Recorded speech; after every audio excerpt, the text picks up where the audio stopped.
വീടിന്റെ ഉമ്മറത്തന്നെ അങ്ങനെ നിക്കണേ, നമ്മളെ വെൽക്കം ചെയ്തിട്ട് കാത്തു നിക്ക. കൊറേ നേരമായി വാ വാ പറഞ്ഞു. കൃഷ്ണന്റെ ഫോട്ടോ ഒക്കെ ഉണ്ടല്ലേ ഇവിടെ. അതുപോലെ പൂജ റൂമാണ് കേട്ടോ ഫസ്റ്റ് തന്നെ ഈ ഹാളില്. പിന്നെ ഇങ്ങനെ ഉള്ളിൽ കയറി കഴിഞ്ഞാല് അവിടെ റൂം. ആ പിന്നെ ഇങ്ങോട്ട് റൂം. ലൈറ്റ് ഇല്ല, കുറവാണ്. പിന്നെ ഓ കിച്ചണാണ് ഇവിടെ കേട്ടോ. पूजा जगह है। പൂജ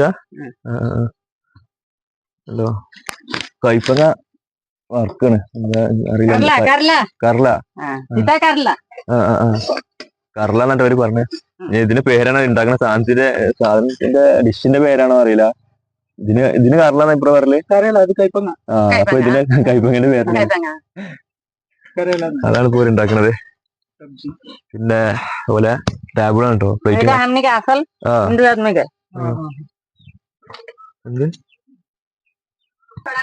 തിരിച്ചിങ്ങോട്ടേക്ക് വരുമ്പോളേ പിന്നെ ഇവിടെ കോഴിക്കോടോ അല്ല കോഴിക്കോട് തന്നെ വിളിക്കുക. വീടിന്റെ കോഴിക്കോടുണ്ടോ?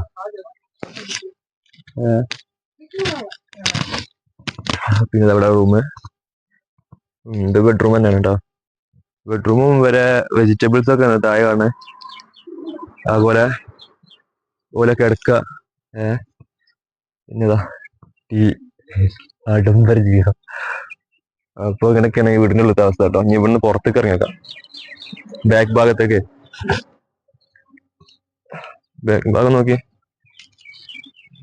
എന്താ ചെറിയൊരു കുളിപ്പുര മറ കെട്ടിയിട്ടുണ്ട്. അവിടെ എന്തോ ഉണ്ട്. ആ പിന്നെ ഉണ്ടോ, ഇതൊക്കെയാണ് ബാക്ക് കാഴ്ചകള്. ഏതായാലും നല്ല മനോഹരം ബ്രഷൊക്കെ ഇട്ടൊക്കെ ചെറിയ സെറ്റപ്പ് ഉണ്ട് ഇവിടെ. നല്ല മനോഹരമായിട്ടുള്ള ചെറിയൊരു കുടിൽ ഇവിടെ ഇരിക്കണം കേട്ടോ. നമുക്ക് നല്ല അടിച്ചാപ്പൊളി പാൽക്കേക്ക് തന്നെ. അതെ അതെ, വിഷു മിഠായി. വിഷു കഴിഞ്ഞിട്ടല്ലേ, വിഷു കഴിഞ്ഞിട്ടെന്നൊക്കെ പറയാ. എന്നിട്ട് വെള്ളം വേണോ ചുടുവെള്ളം വേണോ എന്നൊക്കെ ചോദിച്ചിട്ട് വെള്ളം എടുക്കാൻ പോയില്ലേ. ഏതായാലും നല്ല സ്വഭാവമുള്ള ആൾക്കാർ കേട്ടോ.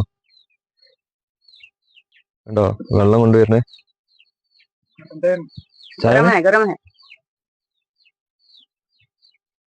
ചായനല്ലേ? ചായനുണ്ടോ? ഒന്നാമത് നമുക്ക് കേക്കില് കുറച്ച് മധുരം ഉണ്ടായിരുന്ന തിരക്കേടില്ല.